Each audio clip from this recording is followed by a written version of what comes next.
switch gears a little bit.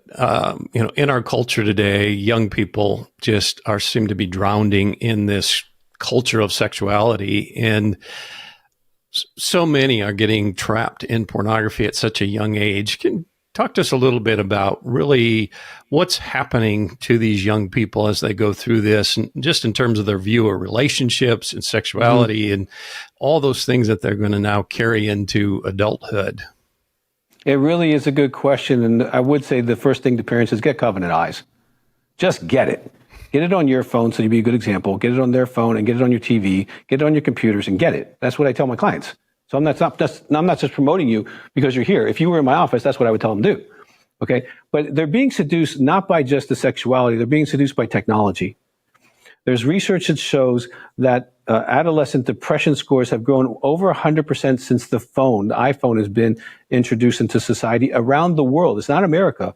This research has been done around the world. Depression has gone through the ceiling. Anxiety has gone through the ceiling.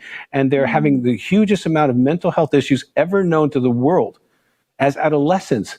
Okay, they're taking pills that we couldn't even imagine growing up. Like, you and I are probably close to the same age, Rob. You got a little more gray than me, but we didn't have a depressed day. Okay, if you had a bad day, you get up and you go to school and do the same thing. Yeah. But now, because the dopamine and serotonin, how they're being raised with the pushing of buttons and scrolling, is depleting them and making them feel they've accomplished stuff. So they're being seduced by technology. Now combine that with the power of the human brain's sexual release, which is the highest level of endogenous opiates, which hits the brain, the prefrontal cortex, which for adolescents is not fully developed. And so they're developing with an object relationship sexuality, and they're gluing to it with the highest chemical reward their body has, and they become addicted, physiologically addicted, and it can cause them trouble. I remember there was a huge magazine article about how young men can no longer perform in the sexual arena because of this attachment to the other world. So they're being seduced by technology in general. So I would say parents have immediate budget on technology until they get out of high school. Okay? You need to monitor that, and you need to monitor your own. Okay? Have blockers for sure. Have the good conversations you need to have. We have a great DVD called Born for War. We have another one called Princes Take Longer Than Frogs. And we're coming out with a new one, Karen, How to Find Mr. Right. It comes out in a few weeks. It is amazing because I actually tell young women and women who are divorced and women who are widowed, you need to ask these hard questions early on.